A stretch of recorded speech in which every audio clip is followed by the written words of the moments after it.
Hello students, আমি Sajal Das, physics class by Sajal sir চ্যানেলে সবাইকে স্বাগত। আজ আমার আলোচনার বিষয় সরল দোলগতি বা সিম্পল হারমোনিক মোশন যেটা বলা হয়। দেখো, তোমাদের এই সরল দোলগতি কী জানতে গিয়ে তোমাদের আগে জানতে হবে যে পর্যায়বৃত্ত গতি কী বা পিরিয়ডিক মোশন। পর্যায়বৃত্ত গতি পর্যায়বৃত্ত গতি পর্যায়বৃত্ত গতি কী বলতো? বলছে যে গতি মানে নির্দিষ্ট সময় অন্তর অন্তর পুনরাবৃত্তি ঘটে, যে গতির নির্দিষ্ট সময় অন্তর অন্তর পুনরাবৃত্তি হয়। যদি খুব বাস্তব উদাহরণের কথা বলি আমি, তাহলে সূর্যের চারিদিকে পৃথিবীর গতি, এটা পর্যায়বৃত্ত গতি। আবার ঘড়ির কাঁটার গতি, সাইকেলের চাকার গতি, এগুলো পর্যায়বৃত্ত গতি। কারণ নির্দিষ্ট সময় পর পর ওরা কী হয়, গতিগুলোকে সম্পন্ন করে আবার চলতে শুরু করে। আমি যদি ঘড়ির কাঁটার কথা বলি, এই ঘন্টার কাঁটা এই শুরু হলো, আবার ফিরে এখানে এলো, আবার এভাবে, এটা একটা পর্যায়বৃত্ত গতি। তো সরল দোলগতি একটা পর্যায়বৃত্ত গতি। সরল দোলগতিটা মূলত একটা পর্যায়বৃত্ত গতি, কিন্তু সমস্ত পর্যায়বৃত্ত গতি সরল দোলগতি নয়। তার একটা কারণ আছে। কারণটা কি? দেখো, সরল দোলগতিটা মূলত কি? সরল দোলগতিটা কি এটা জানতে গিয়ে যদি আমি তোমাদের কোনো পেন্ডুলাম বা ববের কথা বলি, বব বা পেন্ডুলাম যেটা আন্দোলিত হচ্ছে এইরকম, বব বা পেন্ডুলাম আমি নিয়েছি, এইরকম একটা এভাবে ঝুলিয়ে দিয়েছি।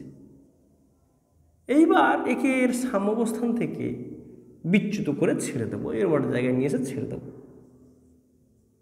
তোমরা নিশ্চয়ই এরা বুঝতে পারছো যে এটা ছেড়ে দিলে কি আবার নির্দিষ্ট দিকে যাবে, গিয়ে ও আবার তার প্রাথমিক অবস্থানের দিকে ফিরে আসবে, এরমভাবে যাবে আবার আসবে।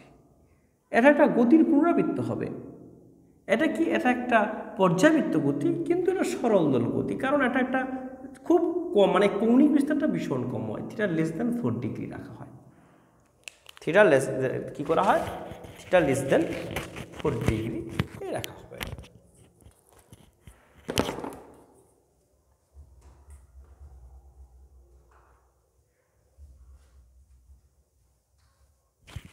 তোমরা দেখলে বুঝতে পারবে। তোমাদেরকে আমি মূলত একটা বব বা পেন্ডুলাম আমার কাছে আছে, তোমাদের দেখাবো। এই যে ধরো বব বা পেন্ডুলামটা, আমি এখন স্থির আছে, সাম্যাবস্থান আছে, আমি এবার আস্তে করে টেনে ছেড়ে দিচ্ছি। লক্ষ্য করে দেখো, এটা কন্টিনিউ কী হয়েছে, আন্দোলিত হচ্ছে। এটা মানে এটা জাস্ট খুবই সামান্য আমি বিচ্যুত করে ছেড়ে দেবো। এটা একটা কী হবে, এটা একটা সরল দোলগতি আমি বলতে পারি, এভাবে আন্দোলিত হবে। এই বব বা পিণ্ড বলা হয়, এটাকে বব বা পিণ্ড বলা হয়। তাহলে এটা একটা সরল দোলগতি, সরলরেখা বরাবর আন্দোলিত হচ্ছে।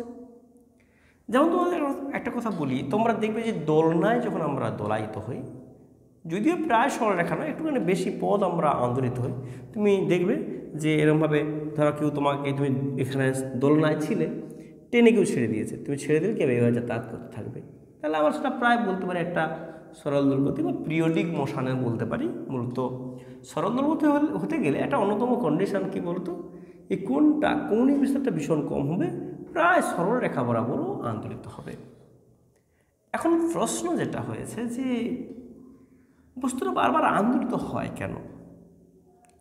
দেখো, যখন বস্তুটাকে আমি ধরো সাম্যাবস্থান থেকে এই এ বিন্দুতে নিয়ে ছেড়ে দিয়েছি, তখন এর ওজনটা কিন্তু, ওজন সবসময় কোন দিকে কাজ করবে, নিচের দিকে। এই ওজনের আমরা দুটো উপাংশ পাবো, এই বরাবর একটা উপাংশ পাবো, এই বরাবর একটা উপাংশ পাবো। এই কোণটা যদি থিটা হয়, তাহলে এই কোণটাও থিটা হবে, কারণ এটা প্যারালাল, এটা ভেদক। তাহলে এই বরাবর উপাংশ কি আছে, এমজি কস থিটা, আর এই বরাবর কাজ করছে কি, এমজি সাইন থিটা। এই যে এমজি সাইন থিটা, এই যে উপাংশ, বলে ওজনের একটা উপাংশ, ওইটা কী করছে, বস্তুকে তার সাম্যাবস্থান দিকে এগিয়ে নিয়ে আসে, সাম্যাবস্থান দিকে নিয়ে আসে। এটাকে বলা হয় রেস্টোরিং ফোর্স। এই এফটাকে বলা হবে কি, রেস্টোরিং ফোর্স বা প্রত্যানয়ক বল। এইবার বস্তুটা এখানে আসবে, কিন্তু সেখানে স্থির হবে না, গতিজাটের জন্য আবার এদিকে যাবে, আবার এখানে যখন আসবে একই রকমভাবে এই দিকে একটা বল কাজ করবে, কন্টিনিউ এইভাবে কী হবে, ও আন্দোলিত হবে। এইটা হচ্ছে কি, এটা হচ্ছে সরল দোলগতির মূল কারণ। এই রেস্টোরিং ফোর্স আছে যখন কোণাটা ঠিক সামনে আসবে, সামনে যখন থাকবে না তখন ওর উপর ক্রিয়াশীল নেট বল কত হবে, mg নিচের দিকে, শুধু টান টি উপরের দিকে, মানে কোণাটার উপর, কোণাটা যখন সাম্যাবস্থান থাকবে তখন নেট বল কত, এখানে এফ ড্যাশ নেট সমান কত হবে, 0 হবে সামনে। এটা হচ্ছে কি সরল দোলগতি।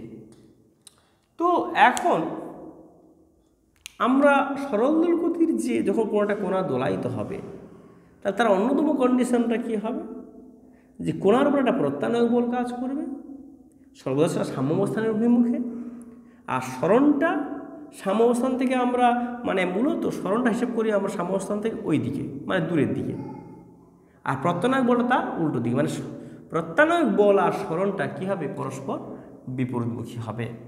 আর বল হলে নিশ্চয়ই ত্বরণ হবে। বল যদি এইভাবে কাজ করে, যদি এইরকম হয় যে এফ সমান আমরা জানি এম ইন্টু ই, এফ সমান কি জানি এম এ, আমরা যদি এটা লিখি এমজি সাইন থিটা সমান এম এ, কেটে চলে যাবে, অ্যাকচুয়াল এ সমান কি পাচ্ছি, জি সাইন থিটা, থিটা সমান এক্স বাই আর, অনেক কিছু হয় পরপর আমরা দেখব, মূলত এক্স বাই এল হয়। তো এখন এইটা এই প্রত্যানয়ক বল মানে F proportional to X minus প্রত্যানয়ক বলটা সাম্যাবস্থান থেকে যদি কোনো একটা মুহূর্তে ওই এক্স দূরত্ব থাকে, তাহলে এ প্রপোর্শনাল টু মাইনাস এক্স, তাহলে এফ সমান মাইনাস কে এক্স। কে বলা হয় বল ধ্রুবক, কে সমান কী হবে, বল ধ্রুবক।